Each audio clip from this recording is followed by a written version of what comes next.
Banong-banong yang lain. Kita kan banong ya.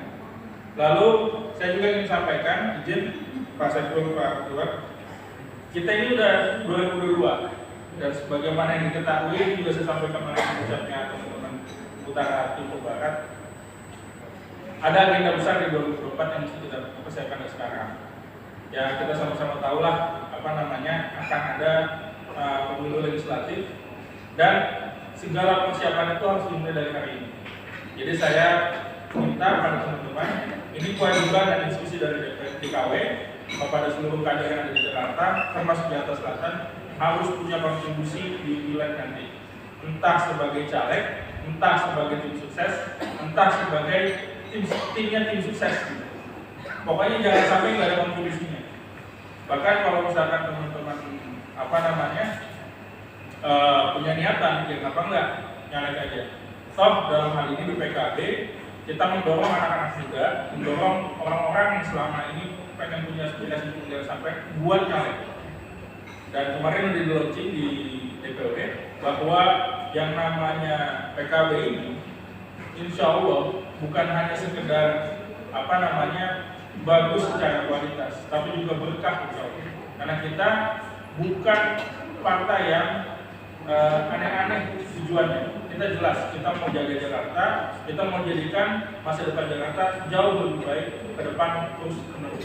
Jadi teman-teman, bro dan sis sekalian yang nanti akan jadi pengurus DKC, jangan lupa agenda besar itu. Setahu saya pimpinan nanti ada Bo Ivan sama Bro Michael nanti akan jadi calon legislatif juga, tolong dibantu, tolong dikuatin. Tapi jangan lupa, nggak cuma ada dua yang ini, bisa jadi ada yang lain juga.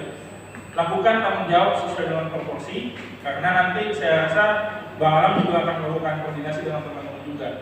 Yang penting kita jaga sama-sama kondisi yang ada di dalam organisasi kita di partai yang dibangun itu kondusif.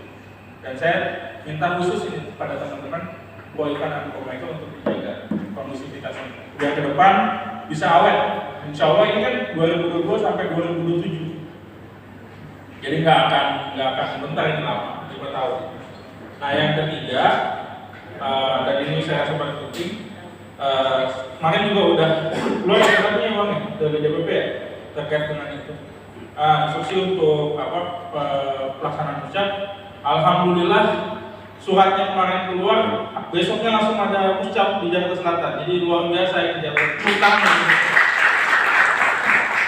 Jadi memang ini sebagai bentuk kepatuhan terhadap instruksi yang ada di DPP. Tapi nggak selesai sampai sini, nggak selesai sampai muscapnya. Yang paling penting yang perlu di follow up, nanti tolong dibantu teman-teman. Jangan lupa diselesaikan administrasinya, selesaikan sampai jadi SK. Nanti bisa dikoordinasikan dengan teman-teman DKN, karena yang berhak nanti mengeluarkan adalah dari pihak Dewan Koordinasi Nasional. Ya, saya ucapkan selamat datang juga kepada Kang Bustami. Beliau ini pimpinan di DKN juga. Silakan Bang di depan.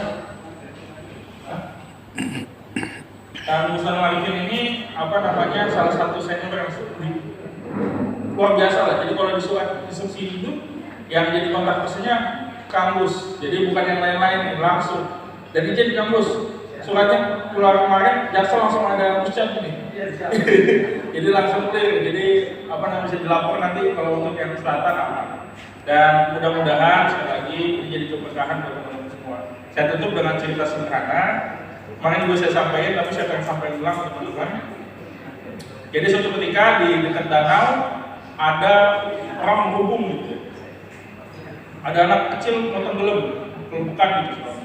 Terus tiba-tiba ada orang berenang, diselamatin itu anak, dibawa ke pinggir. Pas sudah ini dilihat sama orang ditanyain, wah Pak, luar biasa Pak, aku siapa? Terus dia mulai balik terus nanya, tadi siapa yang dorong saya? Yang jorokin saya siapa? Yang ngeburin saya ke danau siapa? Ternyata saudara ini didorong ke danau, nggak maunya sendiri, tapi dijorokin. Dan dijorokin itu dia nyelamatin anak itu. Kesimpulannya apa? Gak mesti kita harus bertanya kenapa kita bisa sampai dapat amanah ini, bisa sampai dari negara bangsa. Yang penting dilihat orang dan akan jadi bukti kerja kita ke depan adalah gimana kita menghandle amanah itu. Jadi gimana nanti garda bangsa ke depan ini, terutama Jakarta Selatan, itu yang akan jadi ukuran kita semua. Jadi tolong nanti teman-teman dipahami filsafat ini, nggak usah sampai mikir, aduh saya kan di sini terpaksa, nggak usah dipikir itunya. Pikir apa yang mau saya buat. Saya tadi udah dengar sama Pak Ivan, udah ada beberapa rencana kegiatan luar biasa dari DKC Garda Bangsa Selatan. Pak Michael tolong dibantu juga, luar biasa ini nanti kayaknya bakal di Jakarta Selatan kami luar biasa. Dan tetap harus koordinasi sama bos Jakarta Selatan, jangan sampai nggak koordinatif ini nanti. Bahaya ini kalau ada yang nggak tertibnya, bahaya ini. Itu aja kalau dari saya. Wassalamualaikum warahmatullahi wabarakatuh.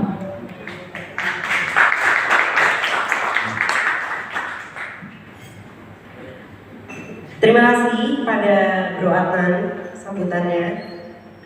Selanjutnya, marilah kita bersama-sama dengarkan sambutan dari Ketua DPC PKB Jakarta Selatan yang akan disampaikan oleh Bang Alam. Pada Bang Alam, kami persilakan.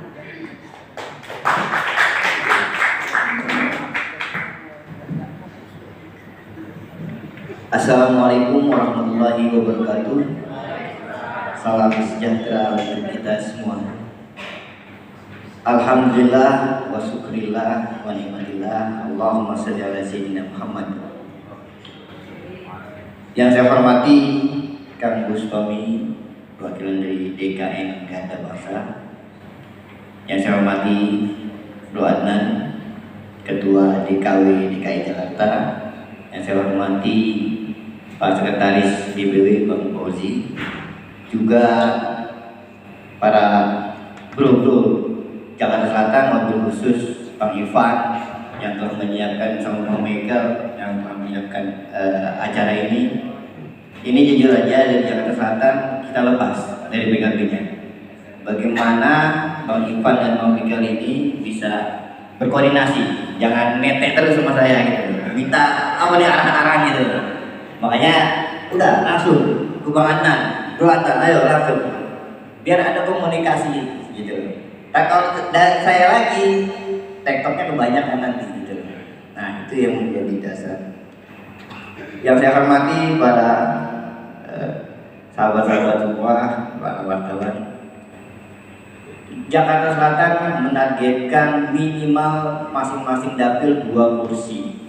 Minimal, maksimalnya 3. Makanya saya kemarin koordinasi sama Bang Bro Adnan, saya bilang ketua dan sekretaris ini punya potensi di 2024 menjadi calon legislatif dan terpilih, saya bilang gitu. Kenapa? Karena ini untuk menghidupkan Garda Bangsa Jakarta Selatan. Ini bisa jadi nanti DKW pindah ke Jakarta Selatan masalahnya kalau ada kegiatannya nih. Saya bilang begitu. Nah, saya bilang memanfaatkan kader sebagai kader yang punya potensi, yaitu dalam duduk di baik itu di struktur kepengurusan PKB maupun di bandung-bandungnya. Nah, kenapa? Karena banyak ketika para kader-kader yang calon-calon jadi, kebetulan dia tidak pernah masuk dalam struktur, akhirnya bahasanya naturalisasi ketika mereka jadi. Tapi setelah itu hilang. Nah, saya panggil Ivan, saya panggil Bang Michael. Anda pengen jadi calon dapil 7 dan dapil 8. Ayo kita bangun bersama. Targetkan minimal 2 kursi, maksimal 3 kursi di PKB Jakarta Selatan, baik dapil 7 maupun dapil 8. Mudah-mudahan Anda salah satunya di antara dapil 7 dan dapil 8. Yang kedua, saya juga menitipkan kepada Bang Ivan dan Bang Michael struktur kepengurusan yang Adnan. Ini nanti masing-masing ini dari tim-tim suksesnya mereka. Baik itu di dapil 8 Bang Ivan dan dapil 7 Bang Michael, agar supaya apa? Kader PKB tidak kehilangan jejak. Nah, selama ini kan kehilangan jejak kita ini. Kalau para tim sukses, ya kan, setelah pemilu selesai, mana ya kader-kader yang memilih kemarin? Nah, dengan seperti ini kita tidak kehilangan jejak, akan terawat terus. Nah, berharapnya kita tuh seperti itu PKB Jakarta Selatan. Jadi kita pemilu 2029 tidak mengulangi lagi. Bahwa sudah jelas kader-kader kemarin yang potensi-potensi, mana yang kerja, mana yang nggak kerja, mana yang balel, mana yang tidak, itu bisa terlihat di situ, menjadi ayakannya di situ, di struktur kepengurusannya. Dan saya bilang juga kepada calon ketua dan calon sekretarisnya, saya bilang kegiatan Garda bisa langsung nempel di tubuh mereka masing-masing. Baik spanduk mengatasnamakan Garda, baik Bang Ivan, Bang Mika, sehingga dari bawah kosnya lebih ringan. Kenapa? Karena tidak ada simbol calegnya. Ini strategi sebetulnya, strategi murah. Spanduk kan kita, ketua Garda, sekretaris Garda Jakarta Selatan kan gitu. Tidak langsung caleg, tapi orang secara tidak langsung sudah mengenal mereka dengan target-target yang sebetulnya ini bagian dari lapisan-lapisan untuk menuju kepada popularitas dan elektabilitas. Nah, makanya struktur kepengurusannya itu mewakili dari setiap kecamatan, dan nanti setiap kecamatan saya berisikan kembali untuk membentuk strukturnya masing-masing di tingkat kecamatan, minimal tim suksesnya masing-masing, agar supaya apa? Tidak kehilangan jejak kita untuk kader-kader kita yang potensi-potensi. Nah, saya berharap kembali bahwa target Jakarta Selatan itu tidak ringan. Alhamdulillah kemarin kita target 2 dapat 1. Makanya kalau selamat hadir Bang Redim, ada bangunnya. Bang Redim ini salah satu pengurus DKM Jakarta Bangsa, ini senior PMI juga dia. Kan dulu galak juga dia orangnya dulu. Tapi sekarang nggak berani dia kalau di sini, wilayah saya ini. Saya berharap cita-cita PKB Jakarta Selatan itu maksimal 3, minimal 2 itu bisa tercapai. Kenapa? Kemarin mimpi kita 2, maksimal 2, minimal 1. Alhamdulillah dapil 7, dapil 8 ada isinya anggota dewan. Walaupun sampai hari ini dia belum dapat berkahnya lah PKB, tapi itu satu kebanggaan juga buat PKB Jakarta Selatan. Walaupun dia tidak pernah melirik ibaratnya struktur teman-teman PKB, tapi masih punya kebanggaan ya. Saya minimal itu punya rasa kebanggaan bahwa kita sudah saya tercapai. Nah, yang akan datang cita-citanya lebih berat lagi, maksimal 3, minimal 2. Nah, sekarang saya udah hitung dapil 7 dan dapil 8 ini potensinya besar, kecuali dapil 7 ini masih harus ada embusan yang lebih kuat lagi, tapi sudah mulai mendekati lah. 1 lebih ini sudah dapat, suara ini sudah dapat 1 lebih dengan saya. Kalau dapil 8 ini potensi mendekati 2 itu sudah, hitungan saya itu sudah dapat secara baik itu logika petarung yang ada maupun secara supernaturalnya tidak lain. Ini kan kalau orang yang ini di Pak Bozi, jadi jangan anggap remeh. Jakarta Selatan Pak Bozi, supernaturalnya main juga Pak Bozi. Nah, kita punya bayangan-bayangan, hitungan-hitungan yang memang bahwa calon-calon PKB Jakarta Selatan itu baik di dapil 7 dan dapil 8 ini kita sudah punya hitungan yang matang. Bagaimana menutupi kekurangan, bagaimana kader-kader yang hari ini tampil tetapi harus disupport.